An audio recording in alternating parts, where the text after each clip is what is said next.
Hello प्यारे बच्चों, कैसे हैं आप सभी।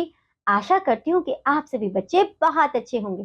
तो बच्चों, आज हम पढ़ने वाले हैं हमारा घर, आर हाउस। और जब बात आती है घर की, तो आपको ये तो समझ में आ ही गया होगा कि वो है आपका सबसे ज्यादा सेफर जोन। लेकिन बच्चों, आज हम समझेंगे कि किस तरीके से घर को हमने दो भागों में विभाजित किया है।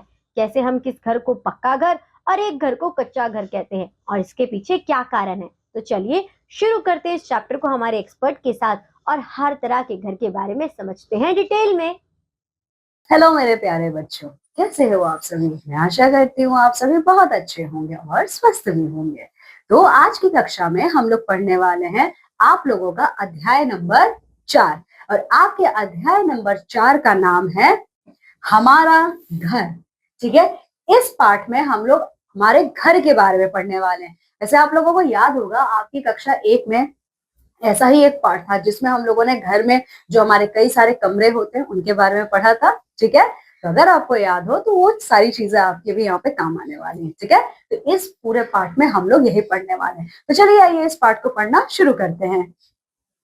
जिस इमारत में हम रहते हैं उसे घर कहते हैं। घर क्या होता है? जो इमारत है ना जिसमें हम लोग रहते हैं उसी को हम लोग क्या कहते हैं? घर कहते हैं। यह हमें गर्मी, सर्दी, वर्षा तथा जंगली जंतुओं से बचाता है। तो घर हमें किन किन चीजों से बचाता है? तो सबसे पहले तो गर्मी के मौसम में जो बहुत ज्यादा जो भीषण गर्मी पड़ती है ना, ठीक है, तो सूर्य की किरणों से हमें हमारा घर बचाता है। दूसरा, सर्दी से भी हमें हमारा घर बचाता है। और जब बहुत ही ज्यादा वर्षा होती है तो हमें हमारा घर सुरक्षित रखता है वर्षा से। और जंगली जंतुओं यानी जंगली जानवरों के आक्रमण से भी हमें हमारा घर सुरक्षित रखता है। हम अपने घरों में सुरक्षित महसूस करते हैं। तो देखिए, जब हमें हमारा घर गर्मी, सर्दी और वर्षा से क्या करता है? महफूज रखता है, सुरक्षित रखता है। तो सर क्या मतलब है? हम सबसे ज्यादा सुरक्षित इस पूरे पृथ्वी पे कहाँ महसूस करते हैं? सीधी सी बात है, अपने घर में। ठीक है, चलिए। घर विभिन्न प्रकार के होते हैं। कुछ घर बड़े होते हैं तो कुछ छोटे। ठीक है, तो घर बहुत तरीके के होते हैं, इसीलिए कहा जाता है ना घर बहुत विभिन्न प्रकार के होते हैं। कुछ प्रकार के घर हमारे छोटे होते हैं तो कुछ प्रकार के घर हमारे बहुत बड़े होते हैं।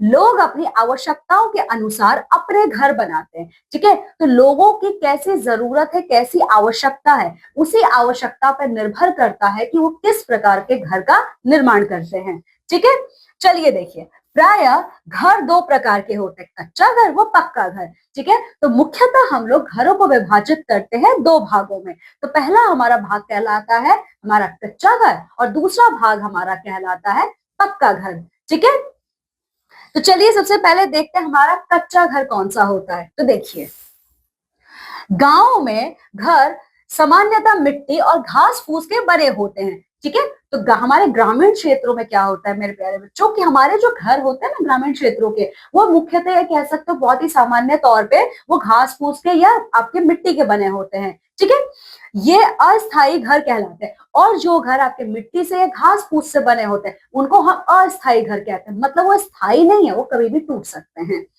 इन्हें कच्चे घर भी कहते हैं। तो यही अस्थायी घर ही कहलाते हैं आपके कच्चे घर। ठीक है, ये अधिक समय तक नहीं चलते हैं, इसीलिए अस्थायी कहलाते हैं। ठीक है, देखिए यहाँ पे एक जानने योग्य तथ्य दिया है। देखिए इसमें क्या है?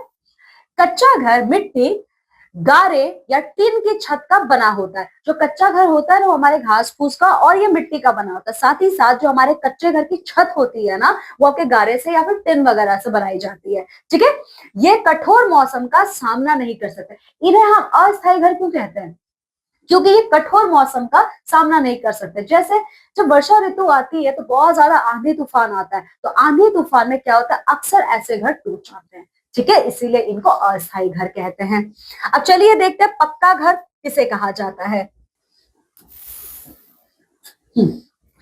पक्के घर ईंट, सीमेंट, लोहा, रेत, कंक्रीट तथा पत्थर से बनाए जाते हैं। तो आपके पक्के घर किन किन चीजों से बनते हैं? पक्के घर जो आपके होते हैं वो ईंट से बनते हैं, सीमेंट से बनते हैं, ठीक है, लोहा, रेत और कंक्रीट इत्यादि पत्थरों से बनाए जाते हैं। ठीक है, ये घर काफी मजबूत और टिकाऊ होते हैं। तो देखिए, ये अगर इनकी तुलना आप कच्चे घरों से करोगे तो ये कच्चे घरों की तुलना तुलना में ये बहुत अत्यधिक मजबूत होते हैं। ठीक है, इन्हें बनाने में काफी धन खर्च होता है। जब इसमें इतनी सारी चीजों का प्रयोग किया जाता है, इसका मतलब क्या है कि इसमें धन भी अत्यधिक खर्चा होगा। ठीक है, पक्के घर अधिकतर शहरों और कस्बों में बने होते हैं। जो हमारे पक्के घर होते हैं ना, वो अत्यधिक हमें हमारे शहरी क्षेत्रों में देखने के लिए मिलते हैं। ठीक है, तो ये देखिए, ये है आपका पक्का घर और ये है आपका कच्चा घर। ठीक है, चलिए अब हम ये देखते हैं घर के प्रकार। ठीक है, घर कितने प्रकार के होते हैं, तो चलिए देखिए शहरों में कई प्रकार के घर होते हैं। हमारे जो शहरी इलाके हैं ना, वहां पे कई प्रकार के विभिन्न प्रकारों के घर हमें देखने को मिलते हैं, जैसे बंगला, फ्लैट, बहुमंजिला इमारतें आदि। ये सारे जो घर के प्रकार होते हैं ना, ये सब हम लोगों को शहरी क्षेत्रों में ज्यादा देखने को मिलते हैं। इन्हें स्थायी घर भी कहते हैं। ठीक है, तो ये जो घर होते हैं ना, ये सारे घर क्या कहलाते हैं? कौन कौन से घर? आपके बंगला, फ्लैट और बहुमंजिला इमारतें, ये आपके स्थायी घर कहलाते हैं। ठीक है, इन घरों में बहुत धनी लोग रहते हैं। ठीक है, और ऐसे घरों में धनी और संपन्न लोग रहते हैं। कुछ लोग अस्थायी घर बनाकर रहते हैं। तो वहीं दूसरी तरफ मेरे प्यारे बच्चों, बहुत से लोग ऐसे होते हैं जो अस्थायी तरीके के घर बनाते हैं। कौन कौन से अस्थायी तरीके के घर होते हैं? जैसे तंबू है, कारवा और इग्लू आदि। कुछ लोग हाउस बोट में रहते हैं। ठीक है, तो जिसमें से तंबू, इग्लू के बारे में आप लोग अपनी कक्षा 1 में पढ़ चुके हैं, याद होगा आप लोगों को। ठीक है, तो ये देखिए, ये है आपका हाउस बोट, इग्लू, तंबू। ठीक है, हाउस बोट का मतलब क्या होता है? ये लकड़ी के बने हुए घर होते हैं और ये वहां पे होते हैं जहां पे अत्यधिक वर्षा होती है। दूसरा इग्लू, जहां पे सिर्फ बर्फ पड़ता है, तो ये बर्फ के घर बनाए जाते हैं। फिर तंबू, तंबू कपड़े के बने होते हैं, आप इनको कहीं पे भी लेके जा सकते हैं। ठीक है, चलिए देखिए, एक अच्छा घर खुला और हवादार होना चाहिए। तो एक अच्छे घर की क्या खूबी होती है कि वो जो अच्छा घर होता है ना, बहुत खुला होता है, काफी हवादार होता है। उसमें ताजी हवा के लिए खिड़कियां और रोशनदान होने चाहिए। तो ताजी हवा आने के लिए बहुत जरूरी है कि हमारे घर में रोशनदान हो। घर में सूर्य का प्रकाश भरपूर मात्रा में आना चाहिए, और हमारे घरों में जो सूर्य का प्रकाश होता है, ये भरपूर मात्रा में आना चाहिए। सभी कमरे बड़े बड़े होने चाहिए, और हमारे घर में जितने भी कमरे मौजूद हैं, ये सारे कमरे क्या होने चाहिए? बड़े होने चाहिए। घर का निर्माण एक अकेला व्यक्ति नहीं कर सकता, इसे बनाने में कई व्यक्तियों का सहयोग होता है। देखिए, जब हम एक घर बनाते हैं ना, तो घर हमेशा एक व्यक्ति नहीं बनाता है, बहुत सारे व्यक्ति मिलके घर का निर्माण करते हैं। ठीक है, तो आइए चलिए देखते हैं कौन से वो महत्वपूर्ण तथ्य हैं जो हमने इस पाठ में देखा है। देखिए, जिस इमारत में हम रहते हैं उसे घर कहते हैं। घर क्या है? जहां हम रहते हैं वही हमारा घर है। हम अपने घरों में सुरक्षित महसूस करते हैं, और हम लोग अपने घरों में क्या करते हैं? सुरक्षित महसूस करते हैं। कच्चे घर अस्थायी घर कहलाते हैं। तो कौन से घर अस्थायी होते हैं? कच्चे घर। पक्के घर शहरों और कस्बों में बनाए जाते हैं। तो शहरों और कस्बों में जो घर बनाए जाते हैं उनको स्थायी घर या पक्के घर कहा जाता है। शहरों में कई प्रकार के घर होते हैं, और अगर आप शहरी क्षेत्रों को देखोगे तो हमें कई प्रकार के घर होते हैं, जैसे बंगला, फ्लैट, बहुमंजिला इमारतें आदि।